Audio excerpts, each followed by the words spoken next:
So, when we say resurrected, what comes to your mind? Jesus Christ? Yeah? Anybody? New life. Yeah.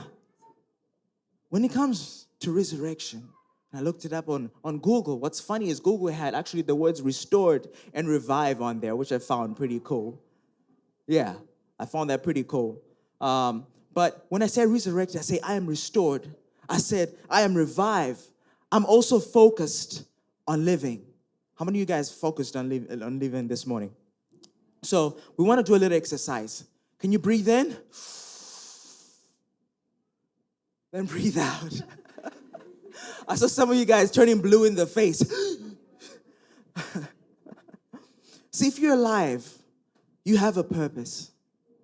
If you're alive, God has a plan for you this morning. I just want to remind you that God has a plan for you this morning. If God has a plan for you, can we give him a shout of praise? Yes. Yes.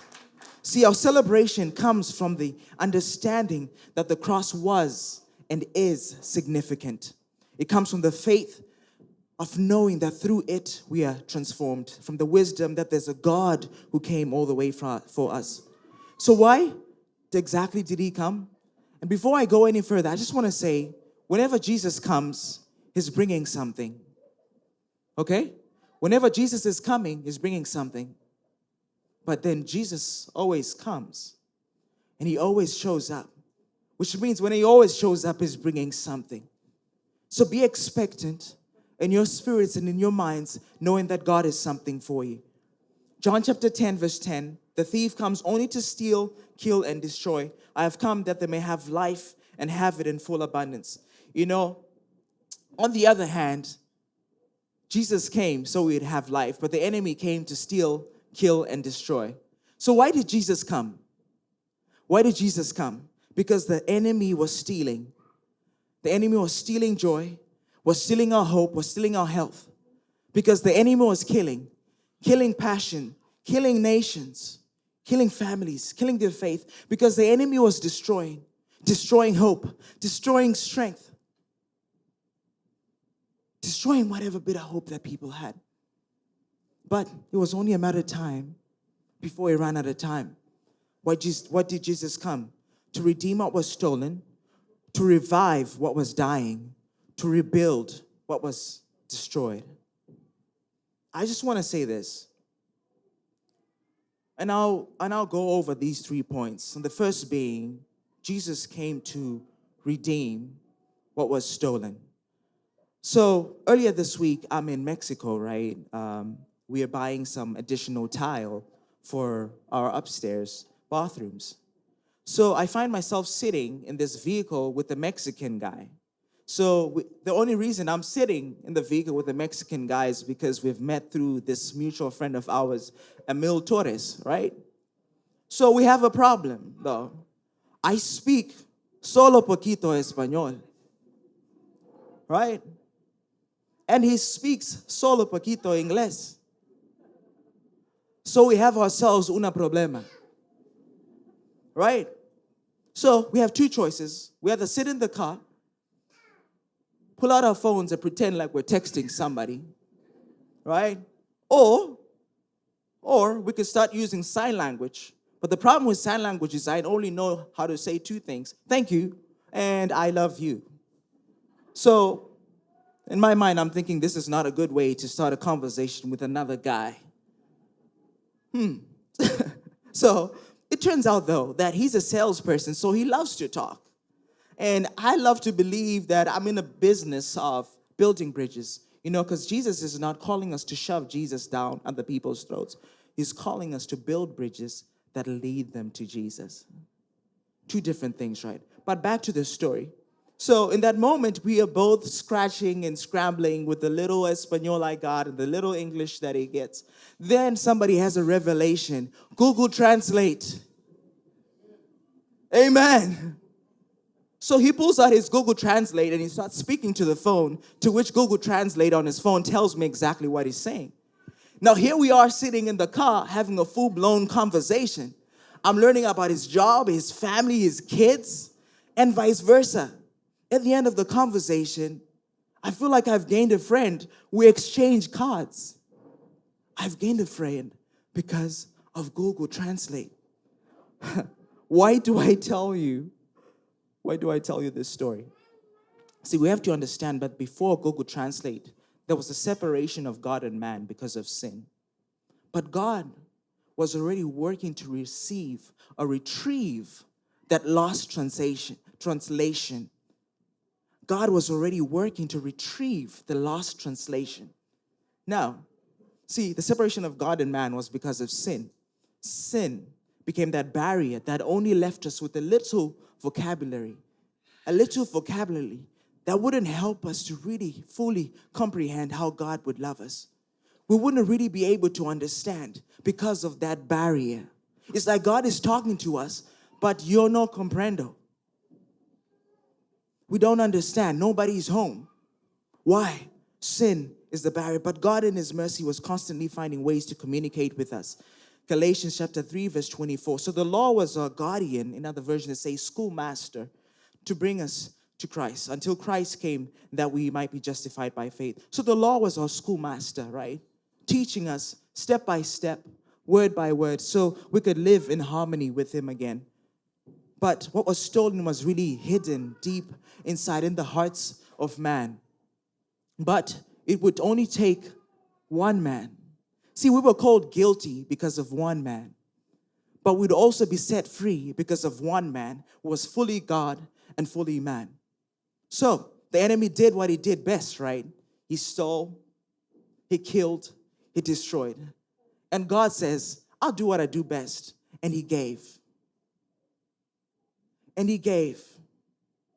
And that void that was there was filled. His redemption then translates back into our hearts as love, as faithfulness. Love was stolen, but it was redeemed in the best form. And the enemy thought, you know what? I will rob you of your life, Jesus. Jesus says the joke is on you. And Jesus robbed the grave. Jesus robbed the grave. The enemy's like, I'm going to steal, kill, and destroy like I do. Jesus is like, all right, sure. Bam. Rob the grave. The second thing, Jesus came to revive what was dying. It's funny, I had a packed week, right? My sermon points are actually everything that happened to me this week. So I'm driving home. You know one of those songs on your playlist that you always skip? Anybody? Playing, it's like, okay, I'm just going to skip this song. So I had this song, and this song happened to be Family Photo by Andy Mineo. Now, Andy Mineo is a Christian rapper, a hip-hop artist. Now, this guy has really mastered the art of telling a story, but for some reason, I really wanted to tune in and listen to the lyrics of this song that he was singing. So, anyway, just warning, guys, if I drive past you and you hear the car go boom, boom, boom, boom, I'm probably listening to some Christian hip-hop. I like to be all out. Kaylon, you with me? Yes. We got the thumbs up from the strongest man. So anyway, back to Andy Mineo. I start to listen to his lyrics. And these lyrics are saying this. It's his wedding day. And this wedding day, he gets this dreaded message. What is this message? His dad says he's not going to make it. Right? His mom comes into the room and says, your father's not going to make it today. He just chuckles and says, oh well, it's all right. It's going to be okay. As the day proceeds, he still has a little hope that he's going to show up. Right? In his mind, he keeps on looking. There's some empty seats. It's like, well, maybe he just might show up. And then finally, almost to the end, he says, you know what? To his wife, his new wife, you know what? Nothing is going to get into the way of this day. We're going to celebrate. Nothing's going to get into the way. But obviously, there's something deep inside of him that's mourning. There's something deep inside of him. And then into this song, he just bursts into this raw emotion. And in this raw emotion, he says, he hates that he loves his father so much. But he also says, what did I ever do to make you not love me? What did I ever do to make you not like me? Sometimes I feel like that's us, huh? People disappoint us and we feel, oh my goodness, what did I ever do? What did I ever do? But then he says something so profound. He says, look, I don't understand. I'll jump off a bridge. I take a bullet to the rib before I hurt my kid. Most parents can relate. Because before anything could happen to your kid, what would you do? You jump in front of that car. I take a bullet. Jesus not only says this, Jesus did this. He says, I will save you. So he came off of his throne and came all the way for you. Not just saying, I will save you, but I give everything for you. Before we could be hurt, he took the beating, he took the torture, he took the spear to the side, and he took on death for you. See, Andy Mineo in his song is really talking about this picture of the family that the enemy has been trying to kill. The picture of the family, the picture of a good father. The picture of a good father that we all struggle with sometimes. The passion of the family, killing the hope of completion. But the Father who finishes what he starts is the one that we serve and the one that is alive. I want you to know that. The Father that matters, who finishes what he started, is the one that we serve. See, when he says that it is finished, he says, I've also set the example of a father who starts his work, but also finishes his work. Jeremiah chapter 31, verse 3, the Lord appeared to us in the past saying, I have loved you with an everlasting love. I have drawn you with unfailing kindness. I want you to know that he has loved you with an everlasting love. And he's a daddy that shows up. He's a daddy that shows up. He's loved you with an unfailing kindness. And at this point, before I jump into the last point, I'm going to ask the communion to start being served around. And the keyboard can also come up. So Jesus also lives to rebuild what was destroyed. And we often say this, but we also understand that when Jesus came, there was no way he was going to go back without completing what he came to do. The God who always shows up, shows up. John chapter 2, verse 19.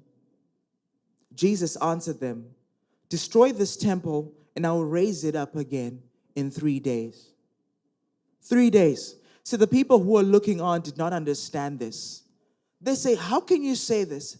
It took us 46 years to build the temple, but you're trying to tell me that you're gonna rebuild it in 3 days? What nonsense. What nonsense, they said. But prophetically this morning, I just want to say that people would tell you that, hey, it took you 3 years. It took you 3 decades. Took 3 centuries for the strongholds in your family to even disappear. It took you so long. But God is saying it doesn't matter what 3 years, 3 decades, 3 centuries. It doesn't matter. He's saying whatever abandonment, addiction, abuse, sickness, God is bringing every piece of your being to restoration because of his death. Somebody believe it this morning. That God is bringing every piece of your being to restoration. And I often wonder, God, why did it take Jesus 3 days to be risen again? Why couldn't he just die and rise on the same day again? But I realize that a lot of what we go through in our lives, it feels like loss. Each time we gotta give up something. Each time we gotta die to ourselves. We don't just pop up back again and say, yeah, I gave up drinking yesterday and I'm alive and well, right?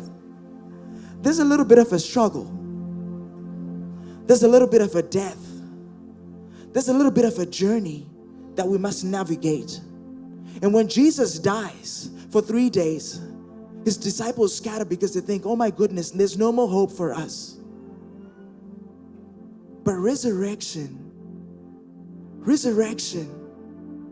was Jesus saying to us, I'm not done with you yet. When I said I was finished, I wasn't done with you. I know that you need a father to walk with you. I've paid your debt, but I'm not done with you. How many of you guys believe Jesus is not done with you this morning?